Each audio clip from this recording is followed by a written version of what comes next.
Hey everybody, welcome. This is No Bones About Wrestling, and I'm one of your hosts tonight, Asa. How's it going? Wolf is going to join me, and Willie. They should join me any second now. But we're going to go ahead and get things started. So, pardon me. This is WWE Weekly. It's been a show before. Yo, what's up, Dylan? This has been a show before, but we're bringing it back tonight. So we're talking about what happened on Raw, what happened on SmackDown. We do our top five rankings for the men, women, and teams in the WWE. We're going to look a little ahead to WrestleMania. Let me see. One of my co-hosts is here. Wolf. Yeah. Hello. I was just going over kind of what the show is real quick. And what's up, Johnny? But yeah, so we're gonna look at the TV events, and like I said, give out our rankings. I give out the match bone ratings for the past week, and then we're just gonna talk about what's going on in the WWE and hear your opinions as well. So yeah, let's get started on it. And as always, Wolf, if you got something to say about these matches, just jump right in. Yep. All right, so we're gonna do the Raw TV report, and it was February 10th in Nashville, Tennessee. And we opened with Liv Morgan and Raquel Rodriguez of Judgment Day taking on Io Sky and Dakota Kai of Damage Control. Yep. And this was pretty good. Pretty good women's tag match. Damage Control won when Io hit over the moonsault and pinned Liv Morgan. And yeah, all four ladies look good in this match, I thought. Yeah. And Wolf even put in a vote for tag team in the rankings, which we'll talk about. Maybe we should have men and women in the tag teams. And I think we should briefly discuss the fact that before we had that tag match, we did have a segment between Jey Uso and Gunther where Jey Uso officially picked Gunther for WrestleMania. Oh yeah, we'll definitely talk. Yeah, we'll talk more about the WrestleMania, like the top matchups. Yeah, for sure. Dylan said, of course, Wolf snuck back into Julia Hart's house. She divorced him. Move on, you bum. I need to turn my brightness up. I'll be right back. That's fair.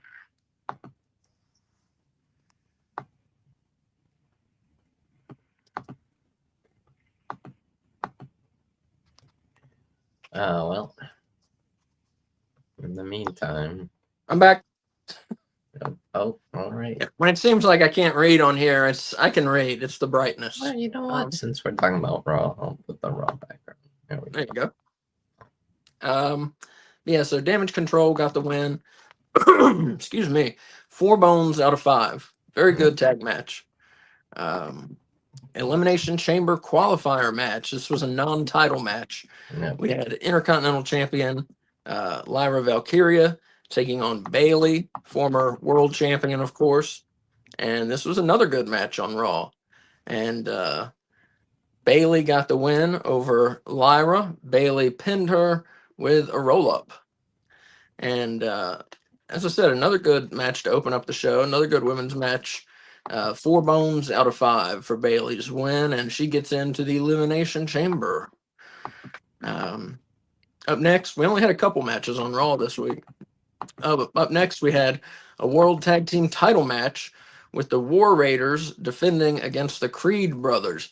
Now, what the Creed Brothers had done to earn a World Tag Team title match, I have no idea. But they got one. Talking smack. That's what they... I get, yeah, that's all. That'll get you one sometimes, yeah, in wrestling. Yeah. So, and the War Raiders, they won the match by DQ. Another good match here on Raw, 4 bones out of 5. I wasn't sure how that match would go with the War Raiders and Creed Brothers, but it was a pretty good match. I figured it would be very good, but I didn't like that finish. Just like that blatant DQ. I don't know. It just gave. I don't know. I just didn't like that. I didn't like that they just blatantly got themselves disqualified. I thought they would at least try like cheating. I would have had them maybe even win the belt dirty, but it is what it is. Yeah, I agree. It was a good match. I didn't care for the ending. Yeah. Yeah, Dylan's right. The women's matches are definitely better than the men's on Raw. Mm-hmm. Definitely. And that takes us to travesty, an abortion of a match, elimination chamber qualifying match. Rey Mysterio, the multi-time world champion, had to fight Logan Paul, the internet star, and this was embarrassing. Paul pulverized Rey Mysterio throughout the match. They made Rey Mysterio look like a chump. They made him look like a little chump, and Paul won and gets a spot in the elimination chamber. I refuse to grade this match. I don't know what to say about it. I think the match was good. I also like that what's it called? Logan at least debuted a new finisher, it seems. Which nothing was wrong with him using buckshot lariat, but it definitely seems like he's got his own move now. But yeah, I mean, I know Logan's good, but am I happy that Logan is in the chamber? No, but I knew it was happening. Dylan gives it 0 out of 5 bones. Logan is a bigger bum than Wolf. Yeah, And Dylan also said, I feel like the tag teams for men and women's divisions needs to add more story-driven yeah, endings to matches, definitely. for sure. Otherwise, it's the same story each week with nothing to show for it. Right. I totally agree. Yeah. I also think Raw tag team division for the men needs more attention to it because they're putting a lot of attention on SmackDown, not Yeah. so much on Raw. And yeah, I watched SmackDown this week. I forgot that show was 3 hours. And man, Yeah, it does not need to be 3 hours. I'll tell you that. yeah. I mean, it seemed like it was going to be 3 hours mainly for lesser used talents to get on TV, and then we basically released all the lesser used talents. Here, Dylan said he wants to join. Let me send him a link real quick. Sure. So why not? He wants to explain his statement. Yeah.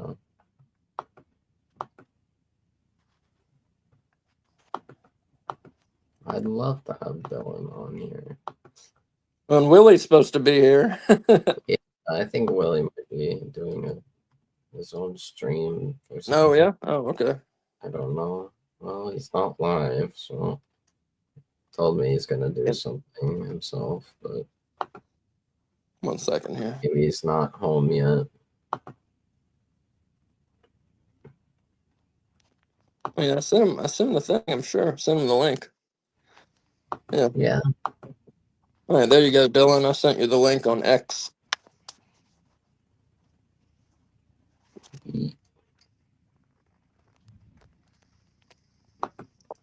All right. Did anything else happen on? Oh, Dom and AJ happened, which we're gonna get that tomorrow. Yeah. That should be entertaining. I'm intrigued. Yeah. So let's see. Well, we'll go ahead while Dylan clicks in, and he can still explain his statement. We'll go ahead to SmackDown. So we got SmackDown, which was Valentine's night rather. And it was in Washington, D.C. Oh, here comes Dylan. Yep. Going on? So, Hello. What's going on? I love you, Wolf. I love that you you take my punches with stride. True gentleman. True gentleman. I will say that. That's okay. No, I feel like, and I know that we were just, you guys briefly kind of talked about the tag teams, for Raw and everything like that. But I also feel like this also equates to AEW. There's a lot of great tag team divisions that we've seen, when I first started doing content creation with you guys and before I met you guys and stuff like that, rewatching a lot of history of both WWE and getting more involved with AEW. Their main focus or the pillar of that tag team division as a whole. It always seemed like there was something to go for. The gold meant something of a standard, even if it was going to be short reigns and short title spans. And the hot potato game that we've seen happen, even in the singles division for both men and women, has always been this trying to get to something. And there's substance behind it. But unfortunately, there was a lot of poor executions on that. And because of that, we haven't really seen a lot of exciting or thrilling tag team matches. The matches setups have been exciting. You know, we were supposed to be excited for the Viking Raiders and Judgment Day. We were supposed to be excited for the Motor City Machine Guns and Tommaso Ciampa and Gargano. Johnny Gargano, and it was a letdown at the Royal Rumble. Like, it was a very quick, very boom, boom, boom, boom, boom. Let's just hit our spots, go to the next bigger thing, because that's what we've poured more of a story and time and effort and energy to put on people's TVs for. And I think that the tag team division, and I know we've said this, you guys have said this, I've said this, a lot of us have said this in the time that we've all been doing this. It's just very lackluster. It feels like they kind of given up, in a sense, on the tag team division as a whole, both for the men and women. I mean, Jade being injured and then Naomi taking that spot with Bianca as tag team champion, I understand you got to substitute, but at the same time, what's really been happening? Chelsea Green has had great moments as United States champion with poor execution of retaining titles and monumental moments and stuff like that. Toni Storm and Mariah May from last night or early this morning at Australia. Great match. All in all, it wasn't something that a lot of us were like, oh, wow, that was 5 out of 5. That was 4 out of 5. That was, it was like we knew Toni was winning. It kind of bled into the story. It kind of gave us the outcome throughout these promos and little gimmicks that she was doing and everything in between. So it feels like the tag team division, getting back to the original point, that, I feel like if we're going to have endings where it's quick roll-ups or just, moneymaker spots for the camera, there has to be a reason for it. That DQ moment that we all watched was like, okay, but what comes of this now? What happens now this Monday night? How does the losing team try to redeem themselves to be actual tag team competitors?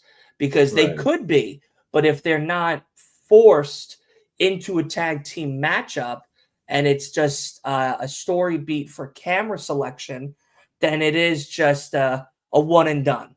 And when they try to do the same thing over and over again, it just becomes this thing of, all right, that's cool. It could have been better, but it was cool. Like Motor City Machine Guns and, DIY could have been a very exciting feud that we could have had going into Mania, ending at Mania, where, let's say DIY lost and the Motor City Machine Guns won at Rumble. Then DIY and Motor City Machine Guns run it back at Elimination Chamber. DIY take the titles back. Okay, great. Right. Now we have something. Then we go into Mania. It's a do or die. That's when you put the match stipulation of 2 out of 3 falls, the first one to put the other team in a casket or, through tables, a ladder match, a moment that was like, okay, like these guys do hardcore. These guys are from TNA. They're all about hardcore. Like, let's mesh this into one another and stuff.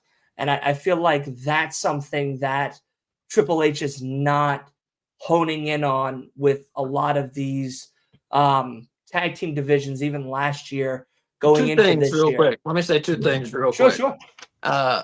One, I mean, I hear what you're saying. I agree with everything you're saying. But one, there is still time if they can see the error of their ways. There is still time to do that. And to build that to WrestleMania, and like you said, get the stakes higher, so we do have some sort of gimmick, some sort of difference in the Hell in a Cell, WrestleMania. 3 stages of hell. Right. You know what I mean? Like, We have 3 matches, 3 stages of hell. And Bring number it back. two, number two, you just mentioned Triple H. You know, I think if we look back at his career, the matches he's been involved in mostly are not tag. You know, I don't think he takes tag team wrestling very seriously. Correct. And kind of like Vince doesn't think it can make money, which is crazy because like Vince at least had some of the biggest tag teams ever. I mean, making money. Heart Foundation, Nasty Boys, Demolition, Legion of Doom. Just the list goes on and on. You know, Dudley Boys, Hardy Boys, Dudley's, Men on a Mission, the Quebecers, the Steiner Brothers. I mean, the list goes on and on and on. He had them, and Papa H has them now. Yeah, he has potential. I mean, if he doesn't even want to focus, let's say, in the men's division for it, focus in the women. Yeah, these women in NXT that are tag team competitors could be going on to a SmackDown or a Raw and be exciting. Hell, now that we're with TNA, bring some of them over to TNA. Let them get a different taste of a different ring style. Honestly, regarding my take for the women's tag titles, I say it should like one of the NXT teams, maybe like Clash, Legend, and Jakara Jackson. Like I thought they should have won it, and just keep the women's tag titles on NXT for a little while, because most of your women's tag teams are in NXT. They're not on NXT. Listen, I don't even watch NXT, but from the highlights and stuff that I've seen and moments and whatnot that we get on, TikTok now, which is now back on the new iPhones and stuff. So if you don't know, now you know. I didn't know until last week, and I've been godsmacked with content through my eyeballs with TikTok. Oh, speaking of which, No Bones About Wrestling headed to TikTok tomorrow. There you go. You're welcome. But like it's exciting to see like Jordan Grace and NXT with Stephanie Vercure and Julia in the middle of the ring, like as possible opponents down the road in her future. That's exciting. She could be a double champion if they wanted to put a triple threat spin on it. Like that would be exciting. And I get it. They're trying to appeal and try to still gather and bring in new eyes and a newer generation, and always trying to keep it fresh. They're throwing out that fishing line of nostalgia and old feel of like, hey guys, we're still trying to do fun things, but working with TNA, like that's exciting. That can be very beneficial. You have amazing tag teams over there that could be very useful in both SmackDown and Raw to enhance your mainline tag team talent. The Judgment Day, DIY, the Viking Raiders, like all of these guys and gals can have great potential of having monumental moments of a tag team division that could, if done right, be the highlight of 2025. Those are things that are possible if done right. Same goes for AEW. Their work with New Japan, their work with those indies talents and stuff. Instead of bringing them on and having them be a Jake something and have maybe a couple of botch matches and squash matches, they could bring in somebody and have a very exciting 3 out of 5 match with a potential of a revival, a potential of this, a potential of that. Revival could be going to New Japan, doing I'm sorry, what's the FTR, thank you. FTR going to New Japan and to other indie promotions and stuff, working with other teams. Like it's possible. I understand. It's like we all know it's possible. I believe that they know it's possible, but I think that they're so business focused on their next 2 quarters of what and how they're going to book their superstars to keep pushing the brand forward that they kind of fall at the wayside, all these other people. And it's very sad because it becomes wasted talent at the end of the day. I mean, the thing is with SmackDown's tag team division, it seems like they already have a plan set for Mania, and that's probably going to be the Profits versus DIY. Straight, because they're really trying to like kind of emphasize the Street Profits, kind of but that's wanna exciting. run through the entire tag team division. Yeah, so That's I don't a know if good Motor City will be possibility of involved, excitement. but But yeah. now, after you go through DIY, they're going after Motor City Machine Guns. Are they going to go after the Viking Raiders? Are they going to TNA at any point to take on any of TNA's tag team title holders or just tag team title ex champions to prove that they're dominant in both fields, in both brands? Like, that's what I want to see. I don't know about y'all, but that's what I want to see. I want to see the potential of them not just in that WWE brand, but outside the WWE brand, where we could have these like whoa moments of like they're on TNA and they're going through these people and they're going through I can't remember any of the fucking tag teams that are happening on TNA right now. I'm drawing a blank, but any of them that I'm mentioning, and I'm sorry, but so on and so forth. Yeah, no. Well, you're in Julia Hart's house. You know what the hell's going on. She has a book over there somewhere I of mean, all the yeah, I people she mean, wants to the face. only tag teams in TNA that I can think of are like the Rascals, the Hardys are champions. What's it called? AJ Francis's group. Oh, Flop Dollar, Flop Dollar, yes. Flop Dollar, and the Pennies. There's also the System, the But those are good potentials. yeah. You can make AJ Francis look good again. I mean, Yeah, it's going to be very hard. You're going to have to almost not wrestle, right. but like, at least you have a potential of Yeah, maybe making him look like a superstar, at least in TNA, yeah, So there's possibilities yeah. So to you it can all. do something, Yeah. probably. Yeah. I will see, but I just wanted to, elaborate on that because I know you guys are going to be going through the rest of WWE and stuff like that in a moment. But I just wanted to elaborate on that and kind of pick your brains of, what For sure. y'all thought about the actual divisions. If what I'm saying is Yeah. right, or if I'm just losing my mind over here on Long Yeah, Island. no, you're like I've been. absolutely right. I mean, the thing is, and once they lose the NXT tag team titles, I'm sure WWE will call up Nathan Frazier and Axiom, which I think will bring more excitement to the main roster tag team division because they are probably right now the best tag team in all of pro wrestling. Yeah, I was gonna say, I think Wolf voted for them as best tag team of 24, right? I wouldn't really take Wolf's booking too seriously. He knows everybody. He knows who's winning there at WrestleMania. He knew who was winning at the Rumble. He's in bed with Papa H and Tony Khan. I mean, actually, I didn't know who was winning that men's Rumble. I did not expect Jey Uso. He knew. He just didn't want to. He didn't want to. He downplayed it. He downplayed it. He knew. I know. He can't make it look too obvious. I know. Yeah, listen, he's all day long with all these quick notes. Yeah, okay. Bullshit. It's Papa H is feeding him. Twitter feeds all day long is what's happening over there. But no, I'll let you guys get back to it. Thank you guys so much. And I'll probably either see you tomorrow or something throughout throughout the week. Absolutely. Absolutely. We'll do. Wolf, I'll see you at tomorrow or in the group chat or some shit. So yeah, give me a call. I'm not doing anything. All right. Well, I'll call you now.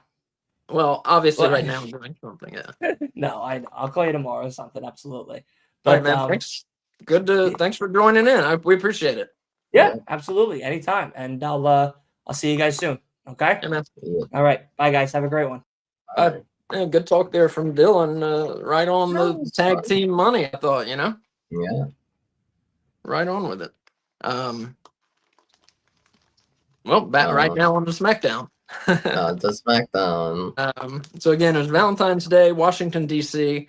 We opened with an Elimination Chamber non-title match, Elimination Chamber qualifier non-title match.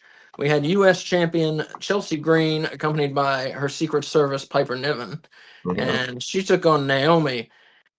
And this match was a little mess here, I thought. Naomi had some sloppy spots, like it's weird, the first 3 minutes of the match were the women dodging each other's and reversing each other's moves, which isn't as cool as it sounds. Yeah, I think they were like going very spot heavy. Yeah. which is fine. I think. I mean, I If the think spots look Naomi. good, it's fine. I mean, I don't know. I think Naomi and Chelsea were like fine, but yeah, definitely didn't seem like too much offense. I mean, I personally liked the match, but there were definitely. I think there were definitely a couple spots that were strange. I think like at one point, Naomi was like pulling up Chelsea. I'm like in some weird way. I'm like When she was like shoving her face into her asshole. Wolf just doesn't want to no, say it. She was no. pulling her face up into her own asshole. Yeah, no. I think it was something. I think it was towards the end, like on the apron. That like I think Naomi like accidentally like pulled up like Chelsea's panties or something. Oh. Like yeah. Yeah, But that was wacky, but yeah, I didn't like this one. Naomi won. She hit her X marks the spot, split legged moonsault, and pinned Chelsea. So that's a big win for her, pinning the U.S. champ non-title. But I didn't care for this match. 2 bones out of 5. I wasn't impressed with SmackDown as a whole, really. I thought, and I actually thought this SmackDown was like kind of better than most of them in 2025. But oh well, that I couldn't speak to. I've only seen like 1 or 2. I'll be watching it now that we're doing the show again. yeah, But I've only seen a couple this year. Yeah. yeah, But I can say Raw is definitely a better show for sure. yeah. Overall, yeah, it's been a better show, yeah, for sure. Up next, we had a tag match I was looking forward to. Los Garza, Angel, and Berto, two very skilled wrestlers, I think, taking on 2 other very skilled wrestlers, the Motor City Machine Guns. And while this match lasted, it was great. Um, Very good. Yeah, very good. Both teams look good. The only negative I have to say is, and Motor City Machine Guns won, of Yep. course. And the only negative I have to say that Los Garza, and it was designed this way, I'm sure, but they didn't get very much offense in. Yeah, So it almost was a squash, but not quite. So yeah, I'm going to give it 3 bones out of 5. Just because, like I said, the action that was there was good. It was just it was not kind of, it was very one sided of a match, you know. But Motor City Machine Guns get the win. Up next, we saw a man who is chasing Shinsuke and the U.S. title, and that's LA Knight. And he took on former world champion, The Miz. And this was a good one. The match has kind of kept improving on this show, I think, for the most part. Well, for the first hour, I should say. Anyways, LA Knight pinned The Miz after a flying elbow drop. Does he have a name for that? uh I don't think so. I mean, maybe he does, but I don't remember the name. Yeah. But a flying elbow drop, and he pinned The Miz. This was a pretty good match. You know, it's kind of just average, good TV match. 3.5 bones out of 5. So LA Knight looking good as always. Up next, we had Carmelo Hayes and R-Truth, and this is one I was curious to see as well. You know, R-Truth is, I mean, despite all the comedy and silliness and stupidity, he's a good wrestler. Yeah, And Carmelo, I've not seen a lot. I don't. I mean, I've heard a lot about him, but I've not seen him very much. So I was wanting to see some more of him. But we didn't really get to see it here. Hayes yeah, pinned Truth after a flying Fame-asser, which was really impressive, whatever that's yeah. called. Calls it nothing but net. Oh, okay. I couldn't tell if the announcer was just saying that or if that was the Yeah, name of the move. that Okay. was the name of the move. Well, Nothing but that finisher is pretty cool. it is good. Yeah, it's awesome. He can jump really high. That's what makes it so impressive. Yeah, But Hayes got the pin after nothing but net. This was a squash match. I got, I can't really rate it. That's the yeah, unfortunate bit of it is they didn't let Truth do anything, and right. we could have gotten a nice like old versus new Yeah, and it seems battle. like right now they're kind of like starting to give a little more wins for Carmelo, because people were like kind of critical and saying like, oh, Carmelo Hayes is like losing too much. He's almost getting buried. I'm like, well, no. The thing is, there's a story for it.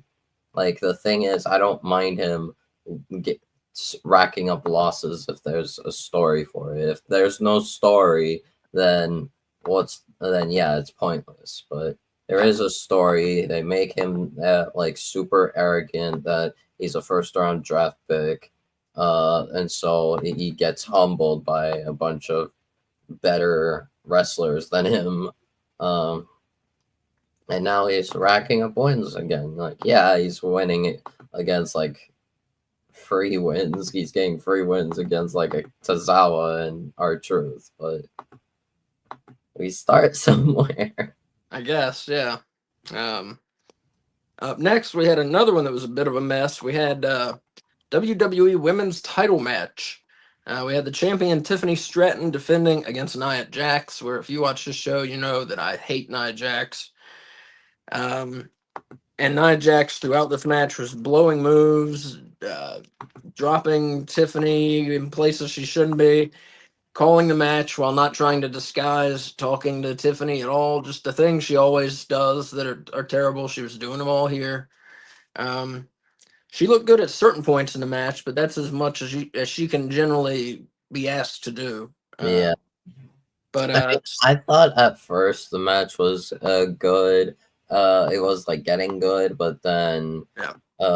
DQ finished because Candice and Nia got Nia disqualified, and then yeah, so Stratton got the win, keeps the belt, but that I don't know, that DQ might keep Nia Jax in the title picture. I'm not sure.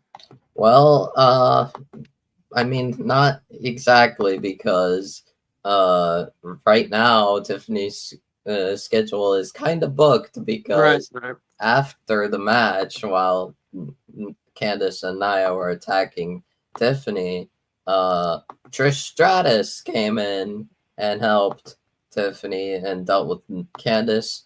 And then later on in the show, we got it made official.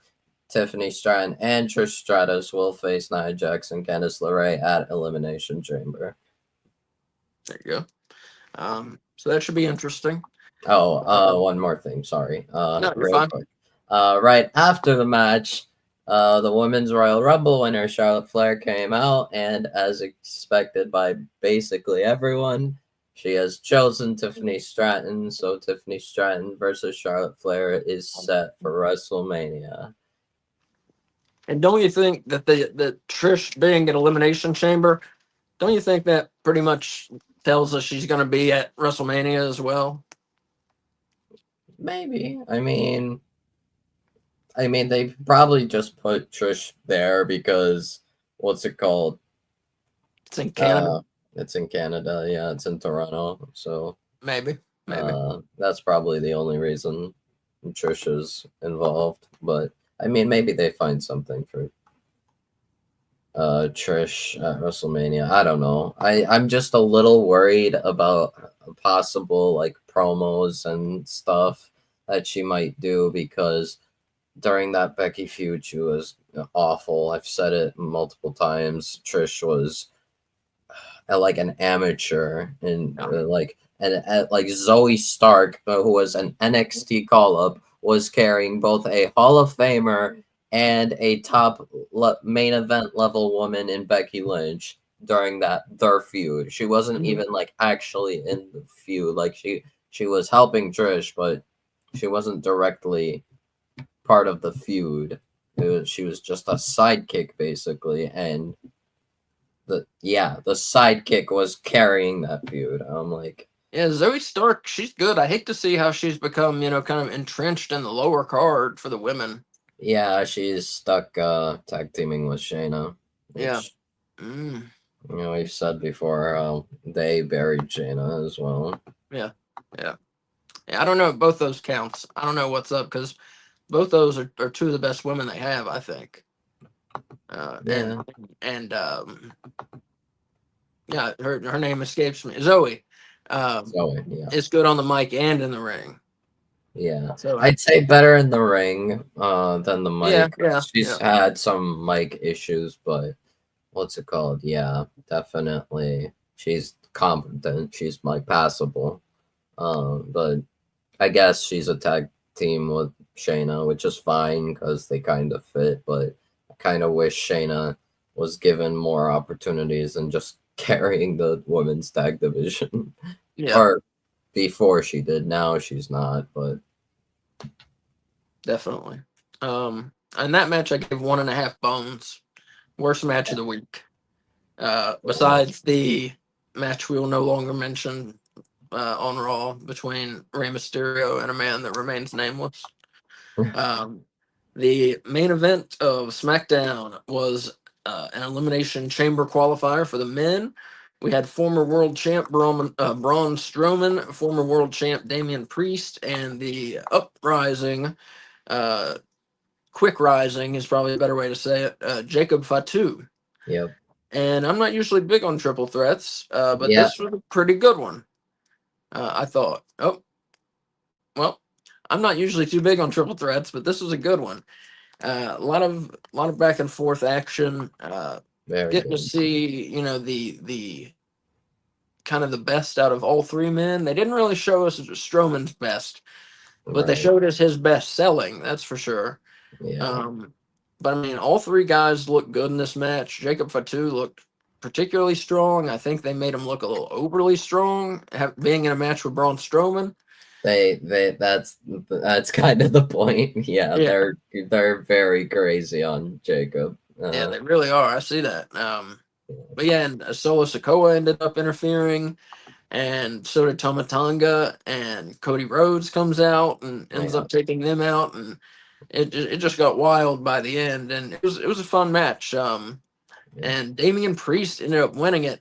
He couldn't even get his whole hand around Strowman's throat, obviously, but Yeah. he somehow choke slammed him. He hit the south of heaven Yeah. and got the pin. But I this mean, is Priest is a big guy. I mean, yeah, he's also kind of as big as, well, not as big as Strowman, but close, well, close, yeah, height wise at least. height wise, yeah. Yeah. But yeah, it was a good match. 4 bones out of 5. I gave this one. I enjoyed it. I And loved so it. Damian Priest on to the Elimination Chamber. Yep. And so Wolf, let me ask you. I bet you have it memorized, and I don't. Yep. What men are in the Elimination Chamber now? I know we got Damian Priest, we got Logan Damian Paul. Priest, Logan Paul, John Cena, CM Punk, Drew McIntyre, and the winner of Seth freaking Rollins and Finn Balor. That will be decided tomorrow. Thank you. And what The women? women, we have Naomi, Bianca Belair, Liv Morgan, Alexa Bliss, um, the winner of Roxanne and Raquel tomorrow, and Bailey. Bailey, right. Yeah. So I don't know. Out of those, well, we'll talk about that in a minute, actually. So yeah, that was Raw and SmackDown. Raw, much better show. SmackDown does not need to be 3 hours. I think if either of them is going to be 3 hours, I think Raw should be 3 hours and get some of SmackDown's roster onto Raw and make SmackDown 2 hours. At first, like I said, at first I was actually fine, completely fine and approving of SmackDown being 3 hours, but then we released all the talent that needed to be on TV more, so probably needs to go back into 2, unless unless of course it seems like they rumors are that they might bleed NXT dry again and just take a bunch of NXT people, bring them up to main roster. So yeah, I don't know. Let's see. I know SmackDown's ratings have fallen off like huge since Raw started. I think a lot of people may have got confused, since Raw moved to Netflix. Yeah. I think they maybe thought SmackDown moved somewhere too and looked for it and couldn't find it because they've lost like almost half their audience this year. Crazy. SmackDown, which is crazy. Yeah. So bless you. Yeah. So who knows if that'll be remedied or what? But yeah, it's wild losing that much of an audience. Pardon me. All right, up next. So we have 2 of our WrestleMania matches. One of them we know Gunther is defending the world title against Jey Uso, of course, the Royal Rumble winner. So who do we see Cody facing? Who's winning the Elimination Chamber? I think the safe pick is Cena. Yeah. They haven't really made it too clear on where the direction will be going. Because there are options. It seems like um, tomorrow, I feel like most likely Seth is going to win that qualifier. Mhm. And I would assume Roman Reigns would cost Seth and probably Punk as well. Maybe indirectly costs Punk. Um, so I think definite, and I can't see it. Like we've already done Cody versus Logan Paul. I don't think. I mean, it could be Priest, but I really don't see it being Priest. I feel like Priest might be like a post Mania thing for Cody. Mhm. And Drew, I think, is a little too soon. I think Drew would be better off in like around SummerSlam time, maybe. But we'll have to wait and see. I think the safe pick though is John Cena for now. So So you think and have Cena win at WrestleMania, or what do you think? Give him mm, number 17? no, No. no, not at WrestleMania. Yeah, I would pick Cena to win also at the Elimination Chamber, Yeah. but I'm not sure what I would book at WrestleMania. I feel I don't know. I could go either way. The one thing they could do, the crazy idea they could do at WrestleMania, have Cody turn heel on Cena. They could. That would Yeah, work. That would probably work. See, yeah, I don't want to see. I mean, it would be interesting, yeah, yeah, but I don't want to see that because I think Cody. I was yeah, almost calling him Sody. Cody is kind of the new Cena. He's that guy who is a face, who is a baby face, yeah, who you kids can cheer for. yeah, Because he's gonna stand up for what's right and be the good guy and all that right, stuff. I think yeah, he's their new Cena, and I yeah, don't think Cody like Sting. I don't think he needs to turn. He needs to stay a true. face. Um, Yeah, although yeah, he's that's been just what I acting see. kind of heelish lately, like he's A especially little with bit, Kevin. Yeah, a little bit. I don't know. So I mean, I'll be yeah, interested if that's what they do. I'll be interested in the story. I just don't yeah, want him to do it. That's all. right. Yeah, we'll see what happens, but I don't Okay. know. For the women, we've got Tiffany Stratton defending the women's title against Charlotte Flair. Yep. So Rhea Ripley has the world women's title. So who wins the Elimination Chamber? Who's facing Rhea? This is more of a mess. And I am about to go on a tangent because Okay. this has been because everyone has wanted Rhea versus Io. As you can see, Io Sky is not part of this chamber. Io Sky is facing Rhea Ripley for the title, the Raw after Chamber, which is dumb, by the way. And the problem is right now, no one makes sense.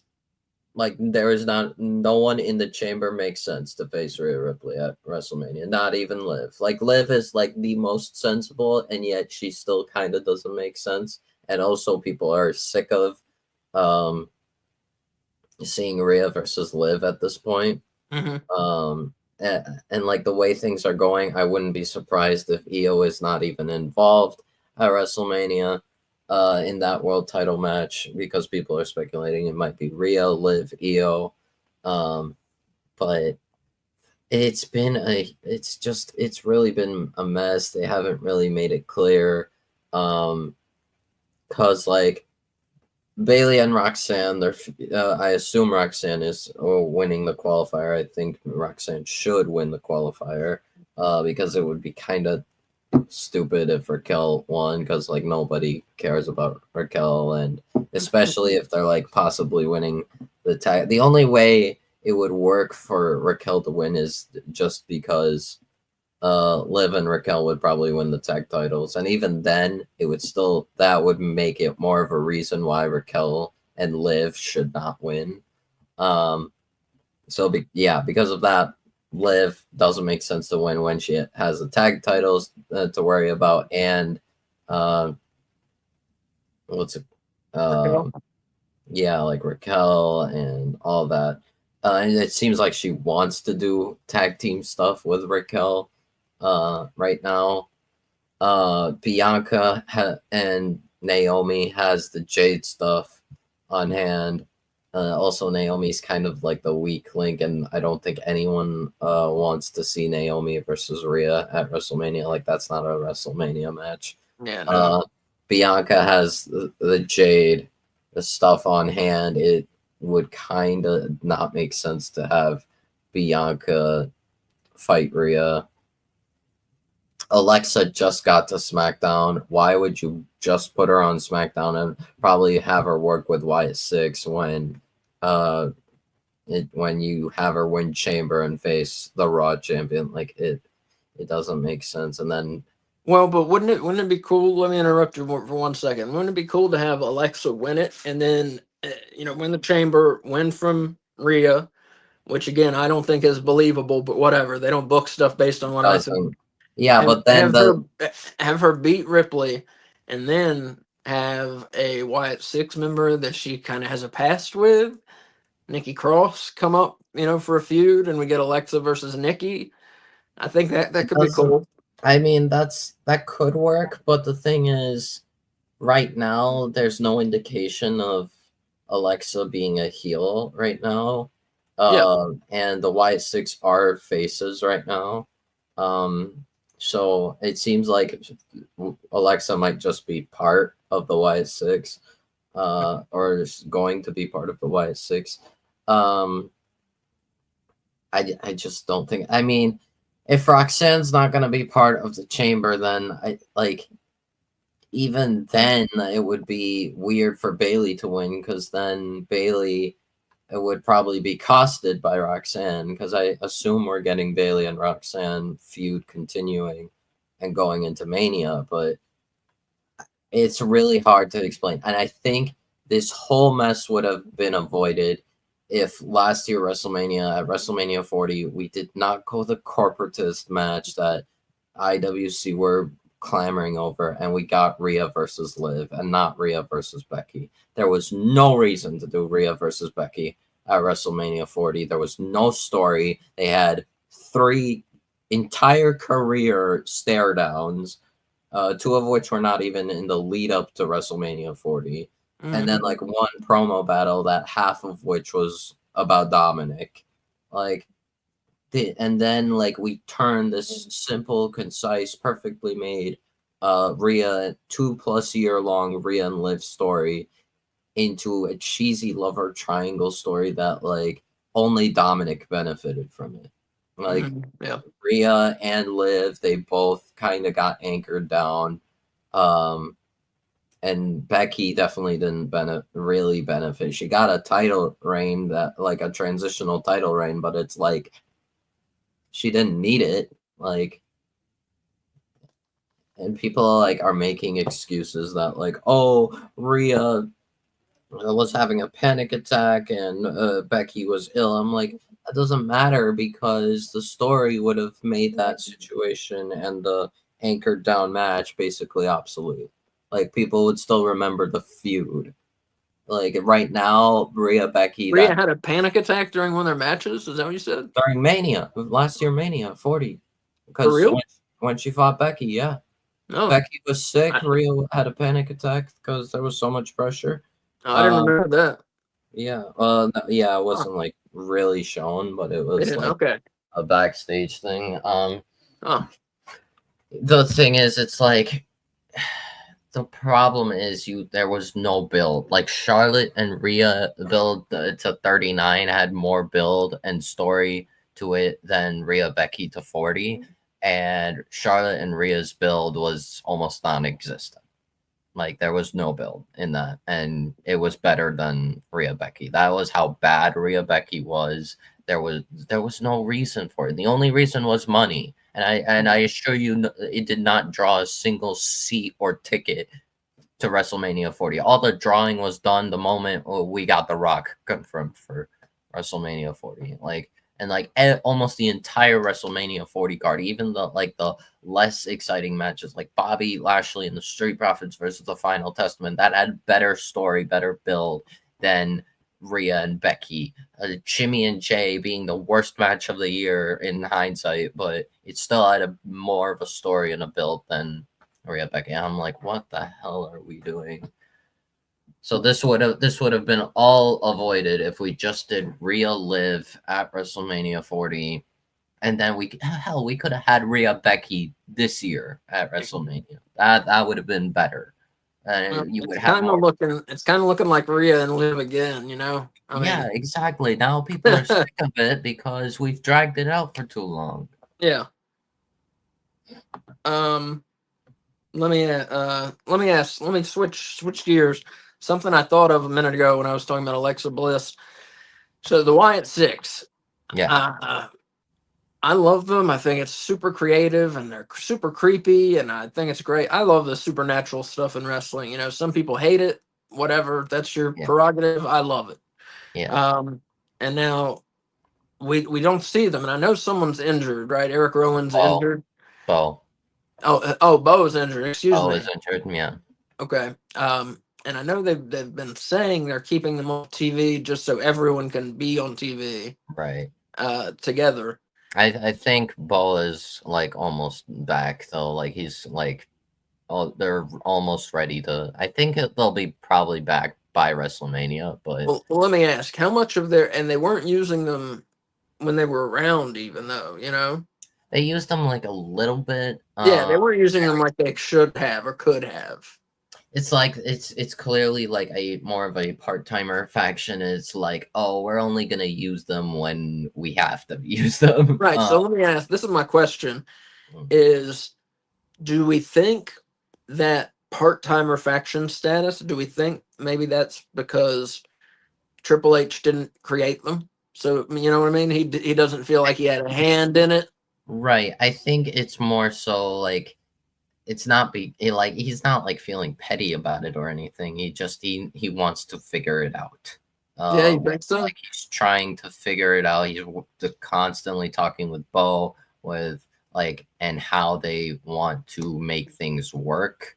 Because I feel like it only works if it makes sense. You can't really just throw them out there all willy-nilly whenever you want. It has to you have to have like an actual story with them and actually work with them. So I think whenever they're not used, they're in constant communication, constant discussions, how to elevate basically everyone involved. No, I mean, I hope that's right. They're dangling them as the bait to get people to pre-order the video game, you know? Yeah, that's true. So yeah, if you pre-order, you get the Wyatt Six. I mean, so, I've heard they better use them. Twitter rumors and discussions that they might possibly start putting the Wyatts some of the Wyatts be part of the tag team division, more specifically, like possibly Gacy and Rowan, possibly like pushing towards tag titles. Which could work. I don't mind them using like part of the Wyatt Six to maybe go for tag titles. Or just whatever. Definitely start with tag titles. Because people have been saying like, oh, they're not gonna go for titles. I doubt it. They're and it's inevitable they're gonna go for titles. I think definitely you could start with the tag titles. I don't know if Gacy and Rowan is a good combination. I would just do Dexter and Gacy because they're kind of similar body size and. Well, let me say something real quick to that about the titles. You know, probably the WWF's biggest supernatural act, The Undertaker. Right. He didn't have a belt from 1991 through 1996, and that was one of his most popular periods. Yeah. You know, and I think they did that because they didn't want the character being weighed down. You know, why would this character care about a belt? Yeah. Is that what he really wants? Is that what's really driving him? Yeah. No. And I think the same could be said. Now, today is a different day in wrestling. Right. Like, there's so many belts. It feels like if you don't have one, it feels like you're not a success. Yeah. But the thing is, But like, I think they might be trying to go for that for the YS6.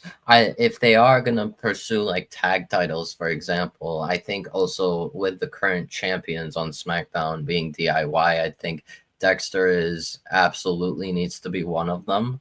One half of the team representing YS6 because Dexter has history with Gargano, has a little bit of history with Ciampa, not as much as Gargano. I definitely think it should be Dexter. I mean, maybe Dexter and Rowan could work. I think they work well together, but I definitely think, just logically speaking, it should be Gacy and Dexter, and I think they would be better off. They would be looking good. They would be elevated from that.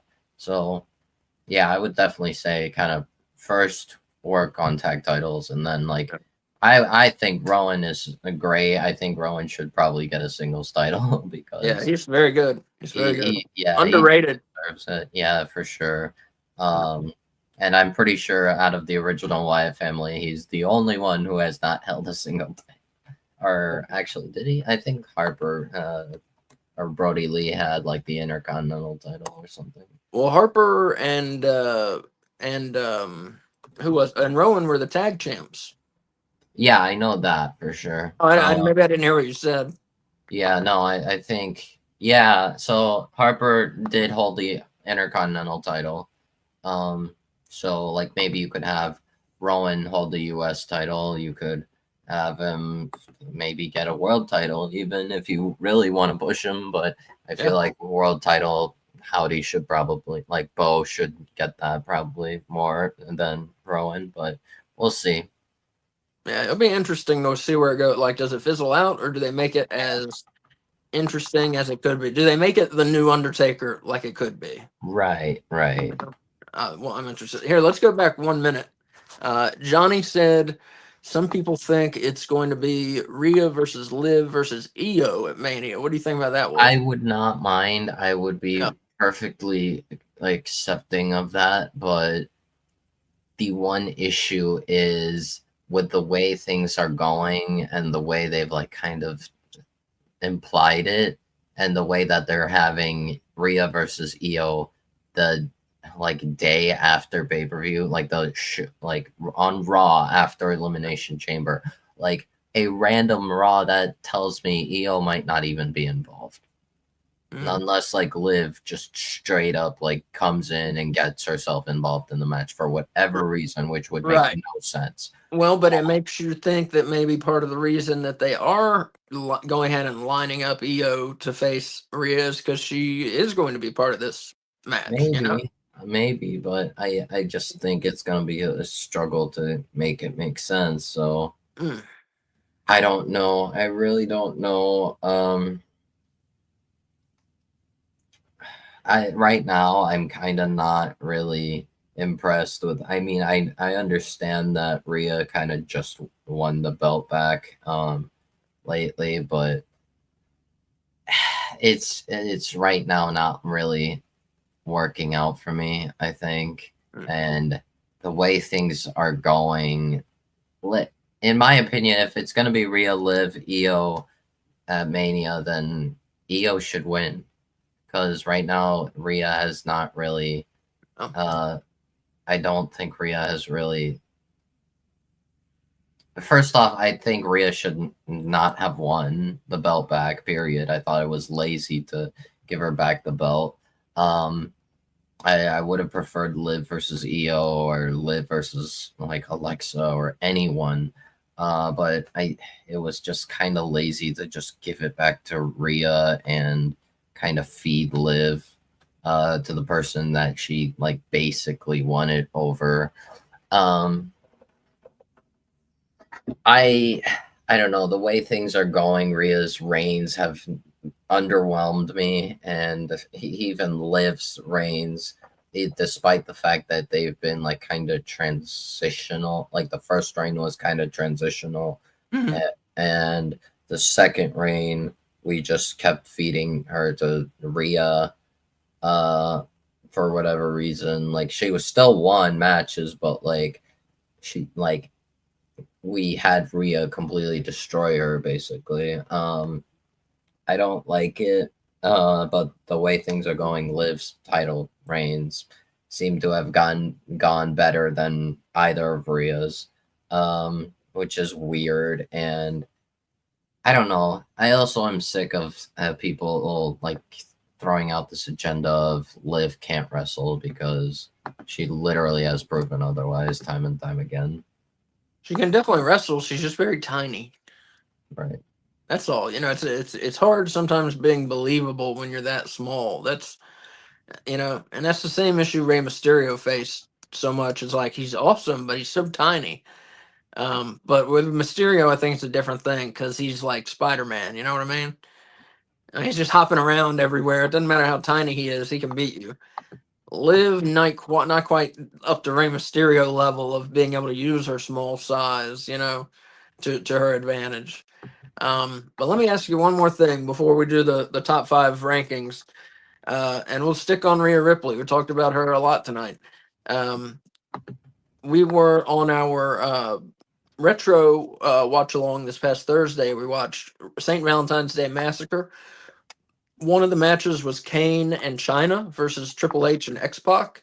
Yeah. And so, what would you think if Rhea were to face some men on the roster?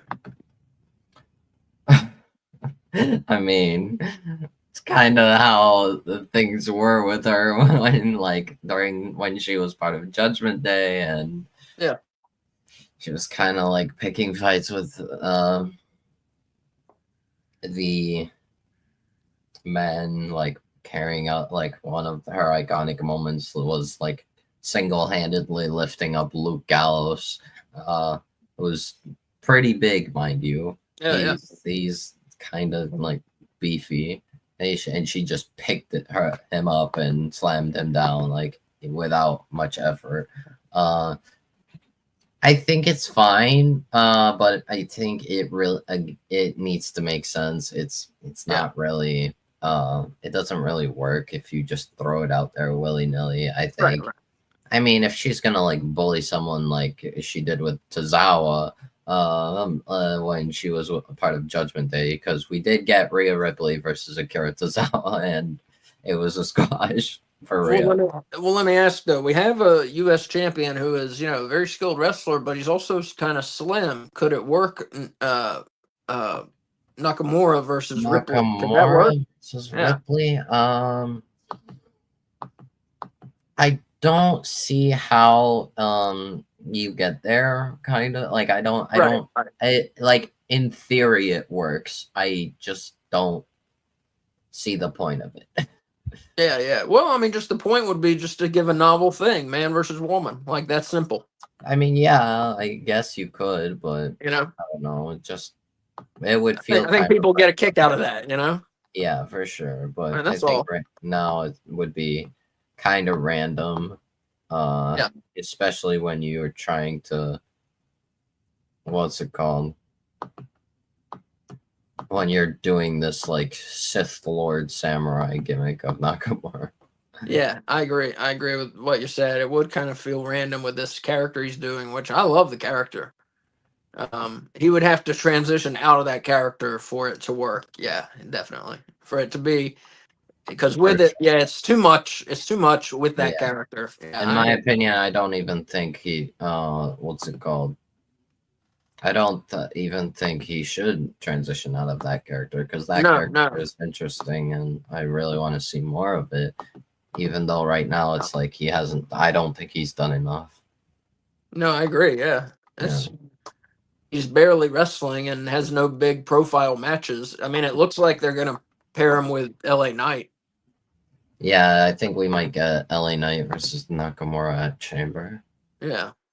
Which is good. It's coming closer than WrestleMania, I think. Yeah. I think they have bigger plans for LA Knight at WrestleMania. Yeah. Whether they involve Nakamura or not, I think they have bigger plans for him. For sure. All right, well, folks, it is time for the top 5 rankings. Your WWE top 5 rankings for February 16th, 2025. And they are debated on, they are voted on, there are fights, there's name calling, there's shin kicking, there's blood, there's a lot of feelings that get hurt, but eventually we come out with rankings. And these are myself, Wolf, and Willie came up with these rankings. And Willie, who I expected here tonight, is not. Hopefully everything's okay with him, and hopefully he will join us next week. But so here's what we got. We'll start with ladies first. Number 5 this week, Naomi, as she got the win over women's U.S. champ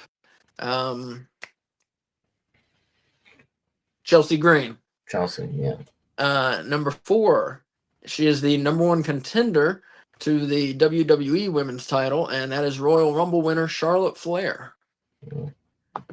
Number 3, she qualified herself for the women's Elimination Chamber match, and that is Bayley, number 3. Number 2 this week, the woman we were just talking about, and that is World Women's Champion Rhea Ripley. And number 1, Tiffany Stratton, WWE Women's Champ. Yep. Who had a match. She won by DQ over Nia Jax on SmackDown. Yep. All right, and for the top 5 teams, which we've been a bit talking about today, WWE has a nice tag team division going on.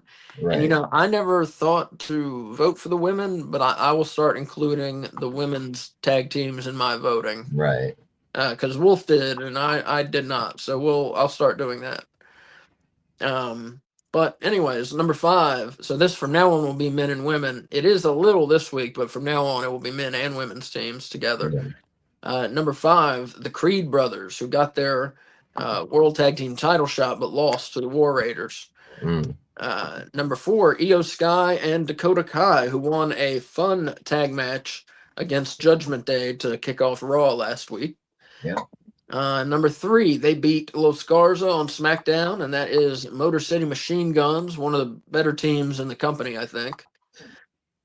Number 2, not wrestling on TV this week, but they're the WWE Tag Team Champions, and that is DIY. We didn't talk a whole lot about them either. Right. And number 1, the World Tag Team Champions, as I said, they successfully defended against the Creed brothers, and that is the War Raiders, number 1. So, number 1, the War Raiders. Number 2, DIY. Number 3, Motor City Machine Guns. Number 4, Io Sky and Dakota Kai. Number 5, the Creed brothers. And I didn't do the rundown for the women. Women, number 1, Tiffany Stratton. Number 2, Rhea Ripley. Number 3, Bayley. Number 4, Charlotte Flair. Number 5, Naomi. Or Naomi, however you call it. Naomi, yep. All right, and for the men, number 5, Logan Paul, who defeated Rey Mysterio to get a spot in the Elimination Chamber match. Number 4, the Royal Rumble winner, who will challenge Gunther at WrestleMania, and that is Jey Uso, number 4. Number 3, Damian Priest, who qualified for the Elimination Chamber by defeating Braun Strowman. And who else was in that? Jacob. Three? And Jacob Fatu. Thank you. Yep. Number 2, the world champion, Gunther. And number 1 for the men this week, he's been the champ since WrestleMania. Undisputed WWE champion, that is Cody Rhodes. So number 1, Cody Rhodes. Number 2, Gunther. Number 3, Damian Priest. Number 4, Jey Uso. And number 5, Logan Paul. And those are your top 5 rankings for this week. Pretty good rankings, if I say so ourselves. Yeah. But yeah, everybody, thank you for watching WWE Weekly and its return. It's going to be generally, I think it's going to be between an hour and a half show. So I think next week we're going to do a little more. I think I have some different segments I'm gonna bring out for us that I think are going to be fun. Yep. Just more than a general discussion that we did tonight. We're going to focus in on some more specifics next week. So check us out. We'll be back next week, Sunday at 7:00. And real quick, I'm going to tell you what's coming up this week. Tomorrow night, Raw watch along 7:55. Myself, Wolf, maybe Willie, maybe Dylan. Yep. Tuesday, 7 o'clock, AEW Weekly with myself and K Fabulous. Wednesday, 7:55, Dynamite watch along with myself, Wolf, maybe Willie, and hopefully K Fabulous. Thursday, we are doing a WCW Super Brawl 4 watch along. That's from 1994, and that is at 7:50 on Thursday. Friday and Saturday, we're off. And then next Sunday, right back here with WWE Weekly at 7. And I will just talk about briefly what's it called, a big match, I think, set for Dynamite, a rematch from Revolution 2024. Orange Cassidy returns to AEW TV to face the Undisputed Kingdom's Roderick Strong in the International Championship Series to ultimately face Kenny Omega for the International Championship at Revolution. So first, this Wednesday, we'll have Orange Cassidy versus Roderick Strong. The winner will face Konosuke Takeshita for the title, and the champion will go on to Revolution to face Kenny Omega. Okay. Revolution. So it's probably going to be Takeshita, but yeah. All right. But yeah, everybody, thank you. Wolf, thank you for being on. Appreciate it. We had some good discussion tonight. Yeah. And yeah, the show will be even better next week. Like I said, I have some things in the planning, and it's gonna be a bit different, and you'll see next week though. Things are gonna be a bit different on this show. But everybody, thank you very much for watching, and we'll see you tomorrow, hopefully for the Raw watch along, 7:55, same place you're watching this. Yep. Bye, everybody. Bye.